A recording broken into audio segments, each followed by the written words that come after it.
Hey, I'm Bill. This is Vital Bike Trains. It's a Saturday, and I got a text message, or no, I think it was an email from the U.S. Postal Service. They have delivered a package to my house, and I cannot wait to see what it is.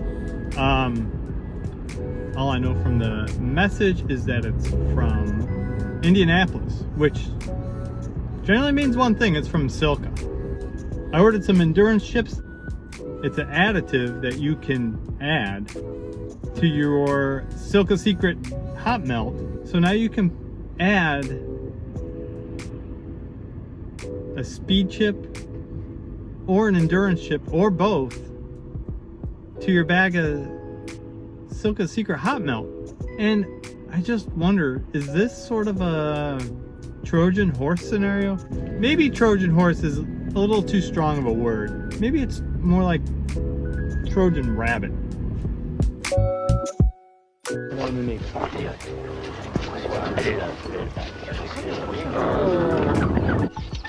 Lancelot, Galahad, and I leap out of the rabbit and I did get some stuff from Silca. Let's see, I did get some wax. Sorry for all the noise. And then I've got these chips. So we're gonna cut one. These endurance chips. So we got these endurance chips. I'm gonna cut one open.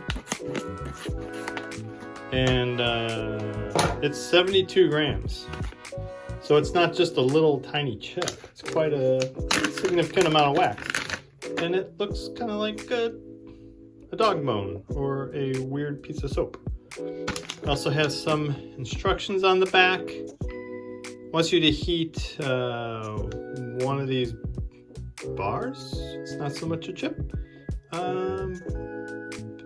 With 300 to 500 grams of the wax. But I've read elsewhere that one of these with 250 grams of this, which is half a bag, equates to one dose of the endurance chip. Then we want to heat it to 90 to 95 centigrade. And then we want to let it sort of simmer at 75 centigrade. All right. Now, here's a little predicament. I don't know if this is gonna exactly fit into my pot. So I may have to warm the pot first and let that wax melt and then put this in. So here's what we're doing. This kind of inner pot, fortunately weighs a nice even 50 grams, so the math is easy. So what I've done is I've just added on top of the, the puck that kind of cools down in there, I've added some pellets to make the 250 grams. And then once that melts down, I'm gonna put this in, because if I put this in now, it's gonna hang over, and that's no good. So we're gonna melt this, then try and see if this will get in enough where it's gonna go in and not spill everywhere. So here we are, the wax in there is now melted. So the idea is I can put this in at an angle and it will fit. So we're gonna let this sit in here at 200 degrees Fahrenheit, which is about 95 degrees Celsius. Once that chip melts, we will then add the chain, and then I will turn down the temperature. Then I will turn down the temperature to about 150 degrees Fahrenheit. I have a bit of an issue this being one giant piece, because if I'm adding wax to my pot, I pretty much just take this. I'll turn it around. These pellets, right? I think this is all uniform. Like, I don't think there's a goodness or badness. I think if you just pour, like, let's say I just poured a handful out, put it in a pot, I think the next handful I pour out is gonna be the same blend. So a single dose takes half this bag, plus one of these chips. That's single dosage. Well, I can't always add that to my pot. The pot will overflow.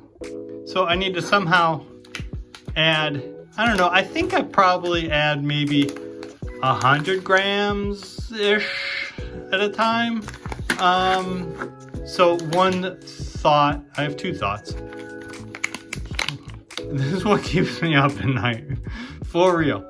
One is cut this in half. I could even measure it out, but I could probably actually measure it and cut a center line and put half this in with 125 grams, and that would probably fit in my pot most of the times.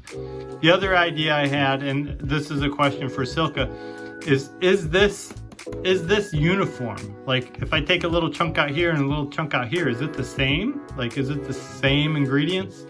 Or is there like a layer to it or a place in it that is heavier in some ingredients than others?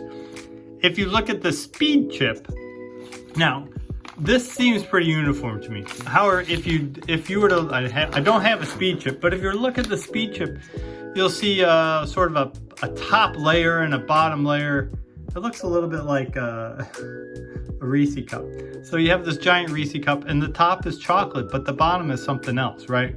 So, I don't know, maybe you could cut that in half or cut it into quarters and sort of add, 100 grams of that and, a quarter, whatever it ends up being.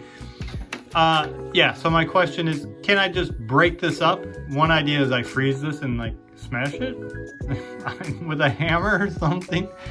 And then I could weigh it out. I have a scale somewhere. I think my wife stole it. So I could weigh it out and I could come up with, the right portions. Another option is I melt this all together and like I pour it out in the ice cube tray or something like that. And then I have a uniform mixture across all those cubes. And then I just add however many cubes I need to get the level I want in my pot.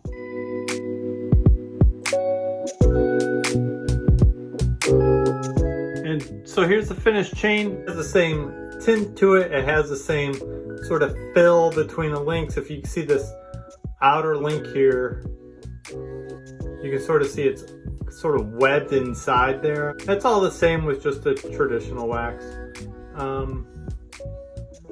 So yeah, visually it looks identical. So going forward, I've actually started production only using the Endurance blend, I'll call it. Chain right here is going to a pro rider, really just for him to check it out. I've done a chain for myself, but I think Silca's kind of done their homework, and I'm pretty confident that a lot of people are going to want the Endurance blend. So as of today, I'm flipping the switch, and I'd like to hear if you've tried the Endurance blend, like what you've seen. Well, thanks for joining me, and I'll catch you next time.